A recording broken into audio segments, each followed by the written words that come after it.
Hi, welcome to my channel. இன்னைக்கு burger எப்படி பண்றதுன்னு பார்க்கலாம்.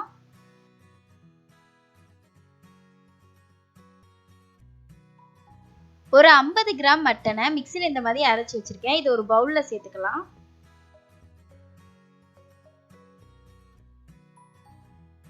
இது கூட 1.5 ஸ்பூன் அளவு சின்னதா கட் பண்ண வெங்காயத்தை சேர்த்துக்கலாம்.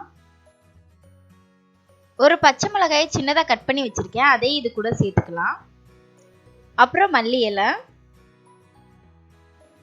இஞ்சி பூண்டை சின்னதா கட் பண்ணி வச்சிருக்கேன். அதை இது கூட சேர்த்துக்கலாம். அப்புறம் கொஞ்சமா கரம் மசாலா,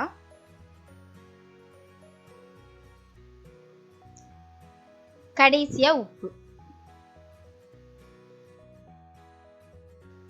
முட்டையை நல்லா அடிச்சு வச்சிருக்கேன். அதுல இருந்து ஒரு ஸ்பூன் சேர்த்துக்கலாம்.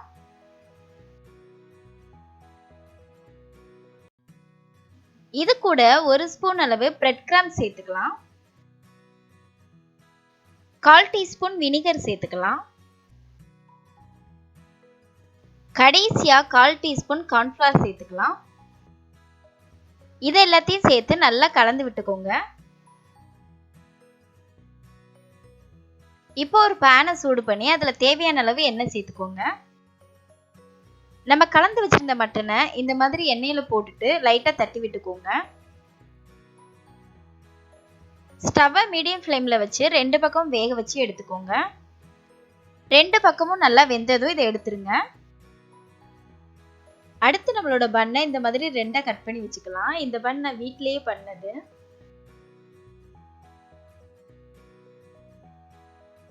இப்போ அதே பேன்ல கொஞ்சமா பட்டர் சேர்த்துக்கலாம்.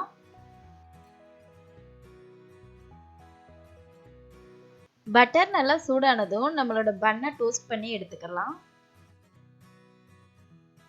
பன்னை நல்லா டோஸ்ட் பண்ணியாச்சு. இப்போ பர்கர் பண்ண ஸ்டார்ட் பண்ணிடலாம்.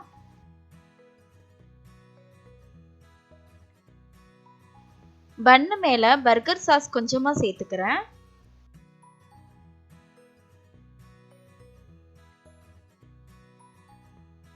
அது மேல லெட்யூஸ் வச்சுக்கலாம்.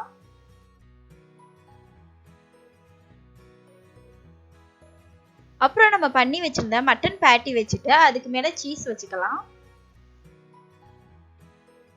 இப்போ ஸ்லைஸ் பண்ணி வச்சிருந்த தக்காளியை வச்சுக்கலாம்.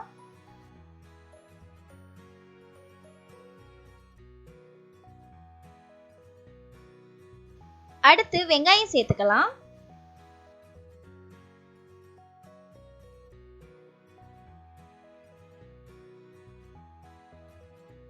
மறுபடியும் கொஞ்சம் லெட்யூஸ் சேர்த்துக்கலாம்.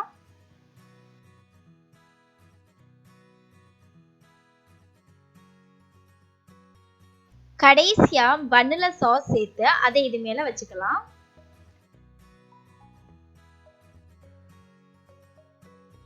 நம்மளோட பர்கர் சூப்பரா ரெடி ஆயிருச்சு. இதை நீங்களும் வீட்டுல ட்ரை பண்ணி பாருங்க. மறக்காம நம்மளோட யூடியூப் சேனலை சப்ஸ்கிரைப் பண்ணிருங்க. இந்த வீடியோ உங்களுக்கு பிடிச்சிருந்தா வீடியோக்கு கீழே இருக்க லைக் பட்டனை கிளிக் பண்ணி லைக் பண்ணிக்கோங்க. இதே மாதிரி நீங்க என்னோட எல்லா வீடியோ பார்க்கணும்னு நினைச்சீங்கன்னா ரெட் கலர் சப்ஸ்கிரைப் பட்டனை கிளிக் பண்ணி சப்ஸ்கிரைப் பண்ணிக்கோங்க. அப்படியே பக்கத்துல இருக்க பெல் பட்டனை கிளிக் பண்ணி ஆல் கொடுத்துக்கோங்க.